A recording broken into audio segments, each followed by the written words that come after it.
Hello, everybody. Welcome back to the One Nation of Gamers Summer Circuit Feature Tournament number 2. We're one match away from completing Group A, and it's going to be Tom versus Dog. I'm Azuma, joined by Chalky once again. Chalky, what have been your thoughts on the day so far?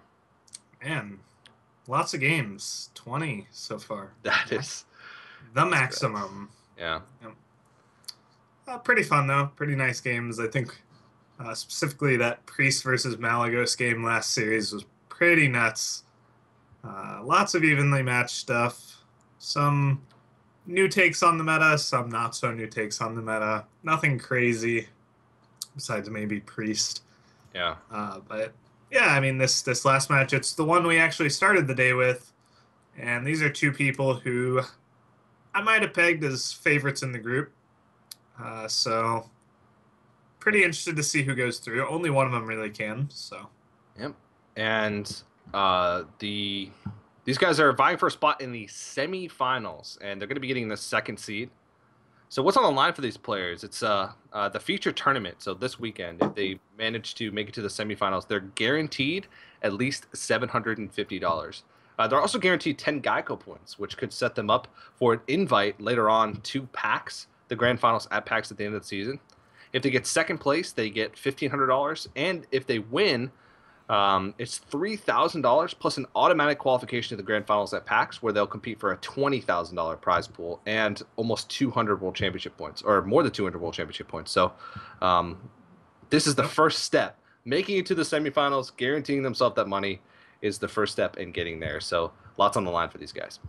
Yeah, lots of stuff, and it's pretty awesome. I mean, like, qualifying for LAN Online, you don't really get the chance that often. And I really like this summer circuit because for players like Tom actually hasn't won an open qualifier. He's just performed so consistently well that he actually qualified on circuit points.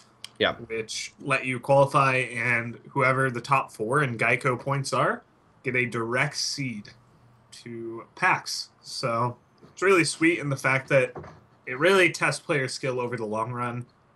You get to prove your worth over 16 open tournaments rather than just one. Mm-hmm. So pretty sweet series.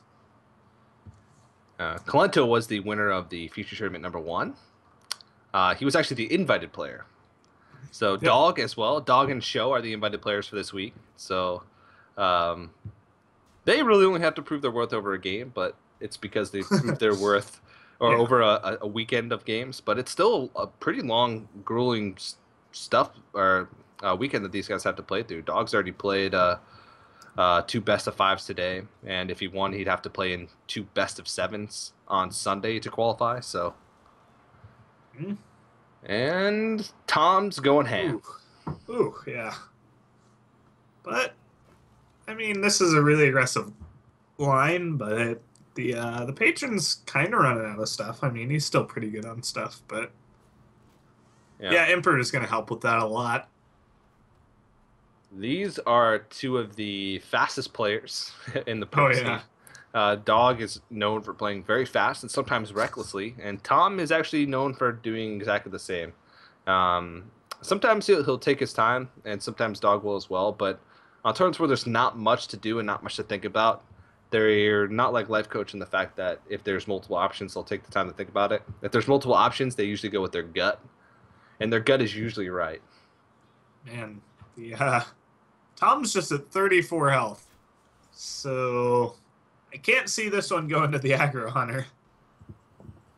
Yeah, even if Tom doesn't cycle at all, his overall card quality, I feel, is better than Dog's. Tom just soul reads it and goes face. Oh, man. Beautiful. It's going to be really tough when you're the face hunter and you're the one who's getting killed. Yeah.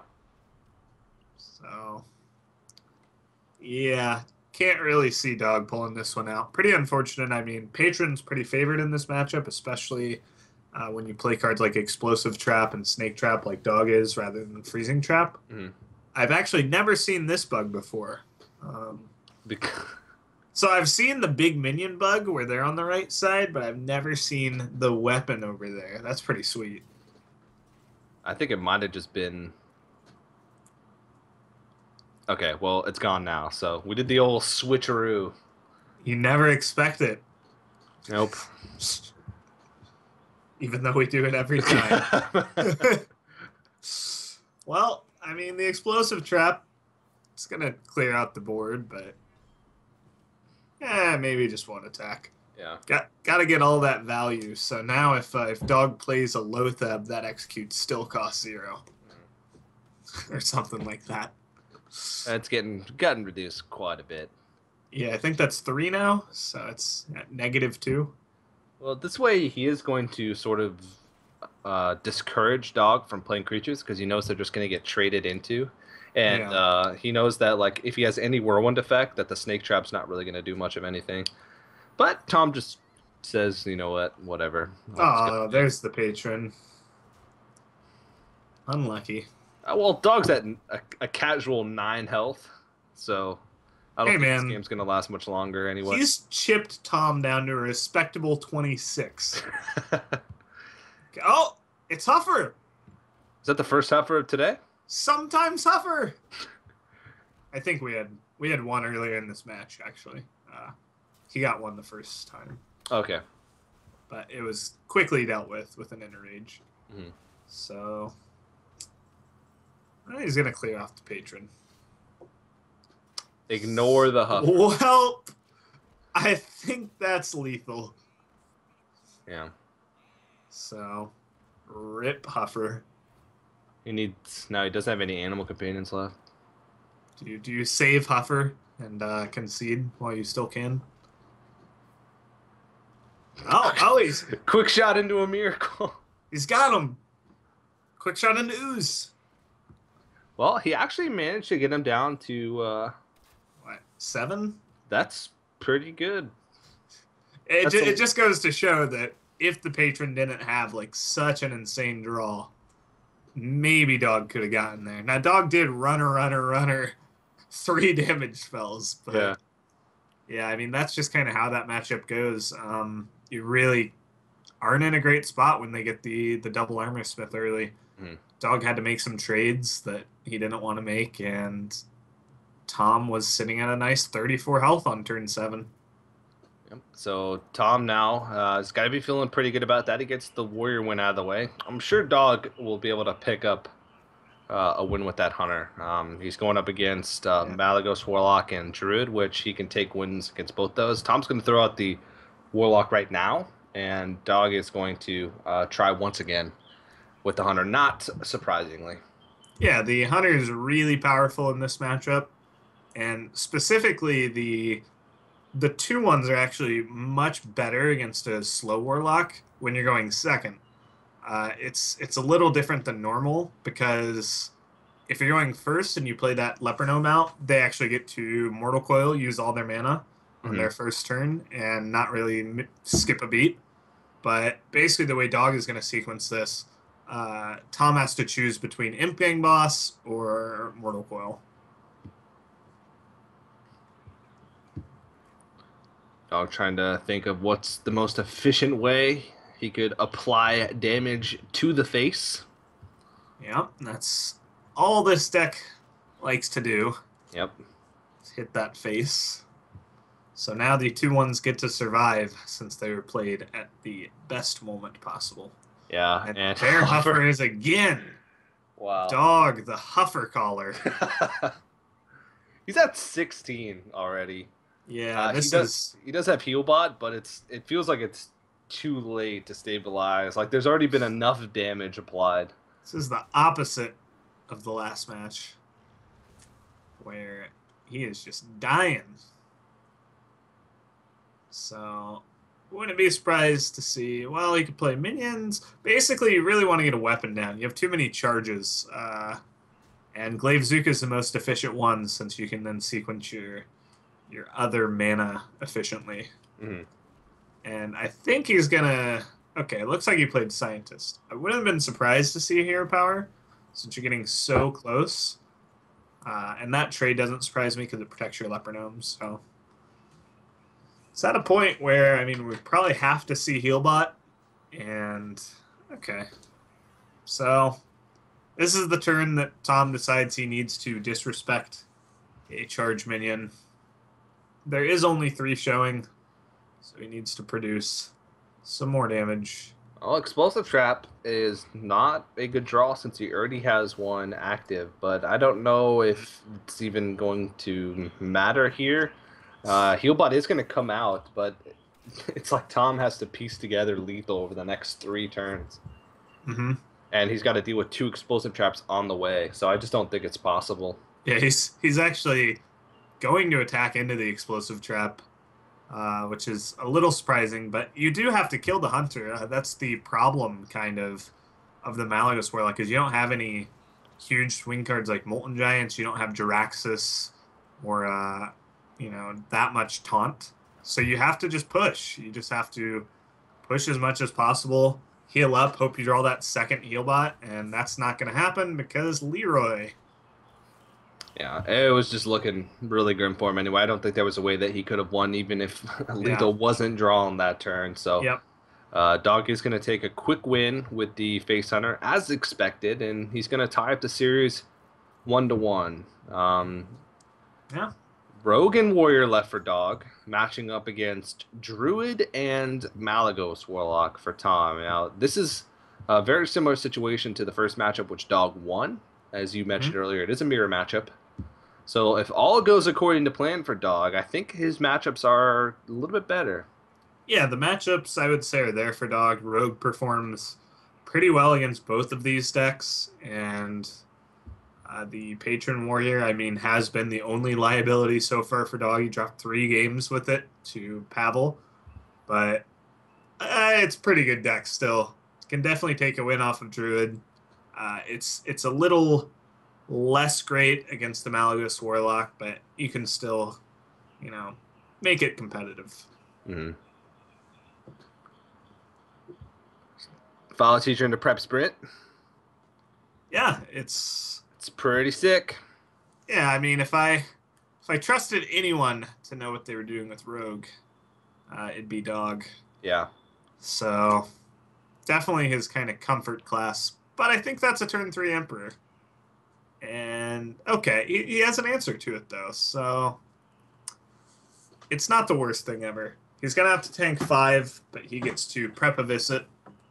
And I know Dog really likes using these preps very aggressively against Druid. You really need to hold down board.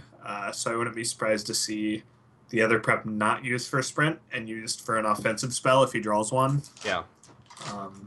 And he wants to get that Loatheb out. Basically save sprint until it's literally your last option. Yeah. Which is, I think, the right call, because if you build up big enough of a board and you build up enough tempo, like sometimes it's just too late for the Druid. Like if you can deal with his next creature plus develop something, then it's nearly impossible for Druids to come back on the board unless they've done enough damage already to where they can just like hopefully draw into combo or like sometimes even double combo. But I think Dog is in a pretty good spot right now. Oh, I was just thinking Sap would be an insane draw, and there it is. That like locks him out. That is so nuts here. Basically his only play next turn is replay the Druid of the Claw. Yeah, or you can Belcher, but yeah, I think he'd go with the Druid probably, and that's just gonna get tinkered. Yep, Dog recognizing next turn he's probably gonna redagger. Wow. I mean, there is a swipe, so he will be able to clear off a little bit of the board, but wow! Do you go for that though? I think you develop the oil now, and then I think oil's better. Yeah, because you want to cash in on these 1/1s also. The sap it becomes better as the game goes on against like it'll destroy that Sludge Belcher. Yeah. So.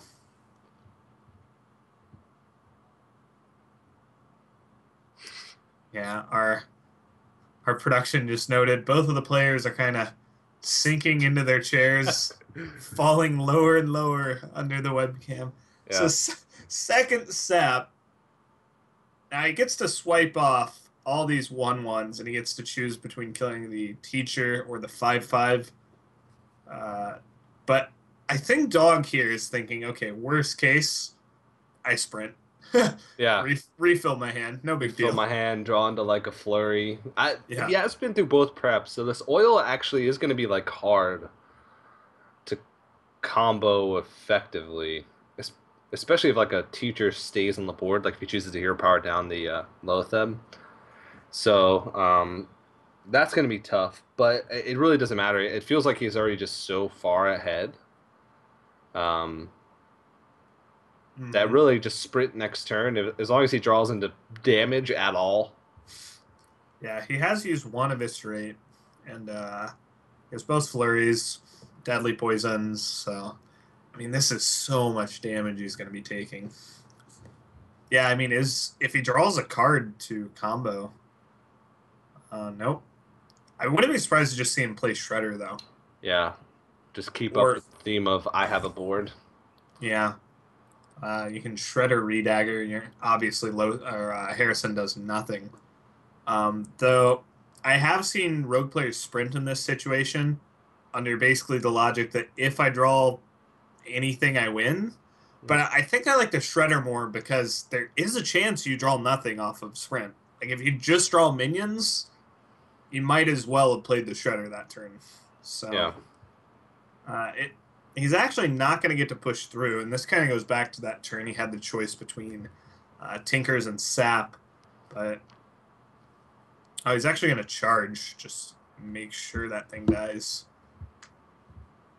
Yeah, so Belcher again presents an awkward way to get through it. Sap would be the perfect answer, but Tom knows both Saps are gone. Yeah. Again, he just goes ahead and, like you said, gonna play sprint at the last possible moment, and he Yep. gets fortunate enough to get the oil onto the piloted shredder, so he can actually trade in and clear the Beltrop this turn. And also, this sort of lines up better because playing sprint on turn 9 as opposed to turn 8 allows you to play a 2 mana spell with it. So he could Yep. draw into a Blade Flurry, he could draw into Eviscerate, he could draw into Yep. um, well, I guess that's all he would Well, actually you can play need. like Deadly Poison. Yeah. Yeah, backstabs. Backstab plus Deadly Poison would be pretty efficient at clearing through things. You know your Yeah. opponent has a Druid of the Claw, Hmm. so that's basically all you're concerned about getting through. And now I mean, here's the bad news for Tom. He was assuming maybe there just wasn't a sprint. Yeah, obviously not happy to see that, and the Deadly Poison will do it. So there's exactly like I called it. Deadly Poison backstab for the game. Yep. Very dominant game from the Rogue. I mean, if you're gonna play Rogue, that's like the example of a game of why you would want to play Rogue. It's like this is what it can do if you get the right draw.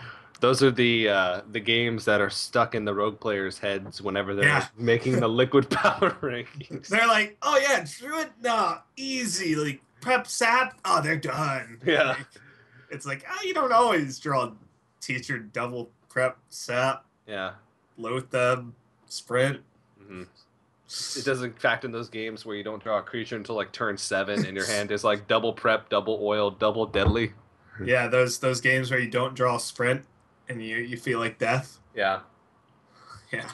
Well, You get him to 5, then he stabilizes and just kills you with combo 2 turns later. for Dog, those games not happening today. Yep. So All right. So 2 opportunities for Dog with the Patron Warrior. Once again, it feels like he's been in this situation a couple times today. One time he succeeded, one time he has failed. yep. We'll see if Tom can overcome. Be pretty nuts if all 5 series went 5 games though. I would not be surprised if it did. That'll be the first time that I think I've ever casted a full day of best of 5s. I've been Well, close. it would definitely be the first time for me, TJ, so I'd be right there with you. All right.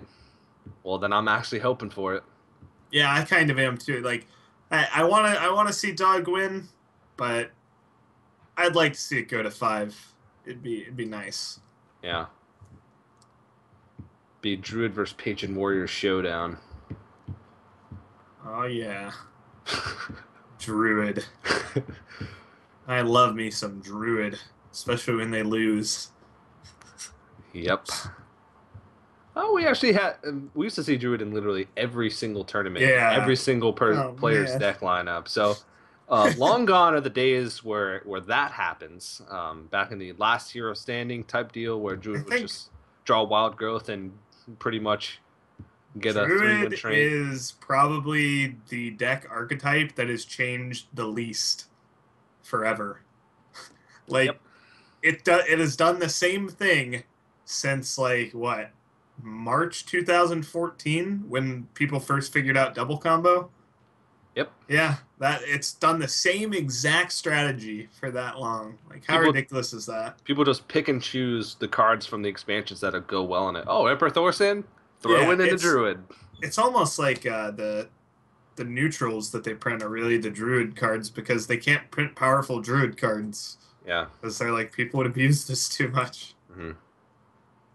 But maybe we'll see Druid, maybe we won't. Dog definitely still has a chance in this game, but it looks pretty good for Tom so far. Kind of an awkward hand for Dog as he has to cycle out an inner age. Oh, But he has a lot of that combo that can end the game pretty quick. yeah. Emperor Thorsan is going to hit Frothing, Actually, Warsong. hold up. Well, this is going to make things awkward, though. It might end up being that Dog's best play is just play his own Emperor into the Emperor. I could see that happening, but against a Malagos Warlock, how comfortable are you doing that? Yeah. Basically, Dog is 2 turns off his combo, but Tom has the initiative in playing his Emperor. Looks like that's what Dog's going to go for, though. I like this. Chances are your opponent has to trade, maybe? I don't know. I mean, You Tom's hand is can stacked. you could Astro Drake Implosion for 5. Oh, yeah, he could. I mean, that's a 1 and 3, but he could Dark Bomb Coil. Yeah. I Tom's mean, usually pretty liberal with his dark bombs. He pretty throws liberal with his Soul Fires, man. Yeah, that's true as well. Watch him Implosion. It rolls 4, and then he Soul Fires it anyway. That would be a Tom thing to do. Such a Tom thing. Hashtag just Tom things. But, I mean, he's considering all of his options. I wonder. I guess he really would like to draw into the second Dark Bomb so he wouldn't feel so bad about doing this. And now he's debating is a 33% worth it. Yeah, I think you go for the guarantee here. Yeah. The Malagos is already so powerful, and you're already pushing so much damage. Because the thing about Patron is they actually don't have a great way to remove things, just like big bodies. Yeah. And now he's gonna have to like use the removal on the Thorsan, and Yeah, you can like as make long the as call. he gets Deathbite out, though, this could be game next turn. Potentially even with a heal bot. I mean, Patron Inner Rage or Warsong Patron Inner Rage Frothing is a lot of damage. That's 12 from the patrons, 4 from the axe, so that's 16. You get 2 from the Inner Rage, 3 from the Inner Rage.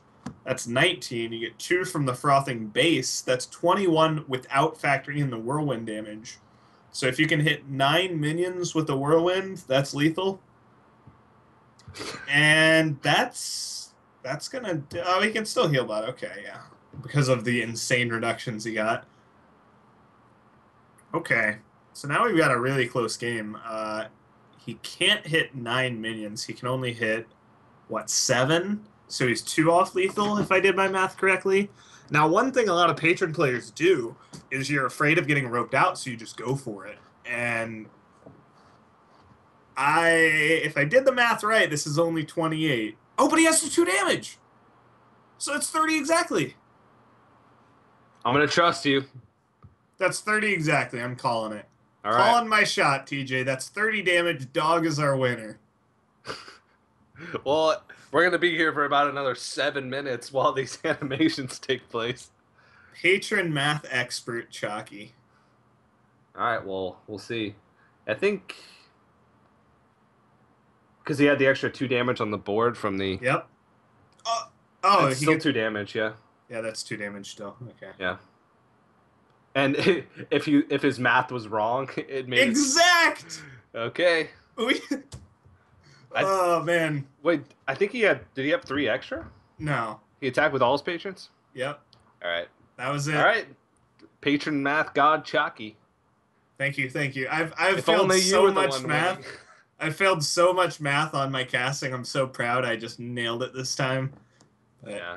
yeah, I mean, lots of Emperor, lots of combo in that game, but Dog takes it from 30 health.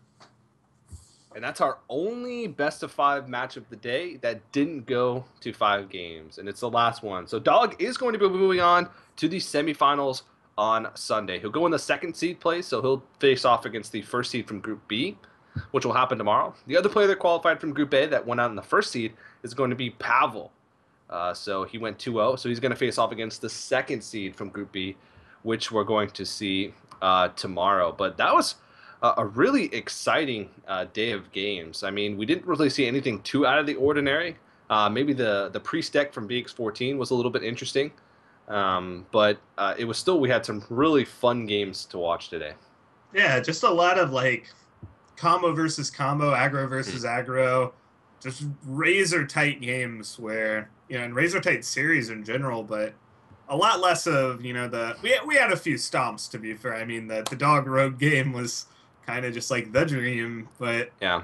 Other than that, I mean, games like last game where you literally can't tell who's going to win until the last turn are just basically the reason why people watch Hearthstone. So Yeah, when your opponent kills you 1 turn before you're about to kill them, and it gets really exciting. But keep in mind, guys, we do have more action continuing over the weekend.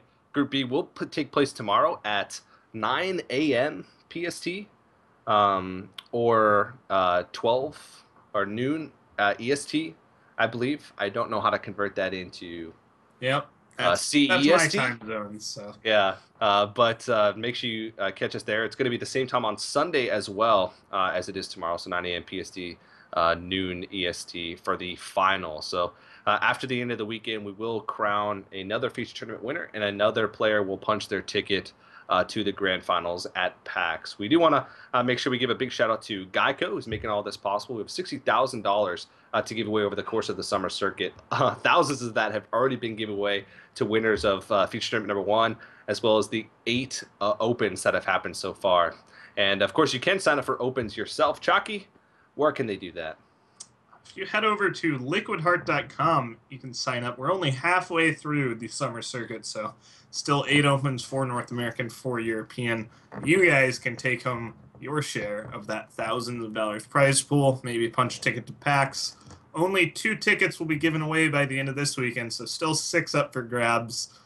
Huge tournament, lots on the line, BlizzCon points, money, etc. The works. The works. And also make sure you head over to geico.onog.gg. By signing up to win an official TSM PC, you also allow GEICO, who's of course the title sponsor for this, to get a gauge on how many people appreciate them putting their foot in the door for esports and making all of this happen. So make sure you head over there. You can also get information on the tournament and how GEICO points work. So if you're interested in participating in tournaments, reading up on that could be a good thing as well. But I think that's going to do it. Chucky, do you have any final words or shout-outs that you'd like to give before I sign it off?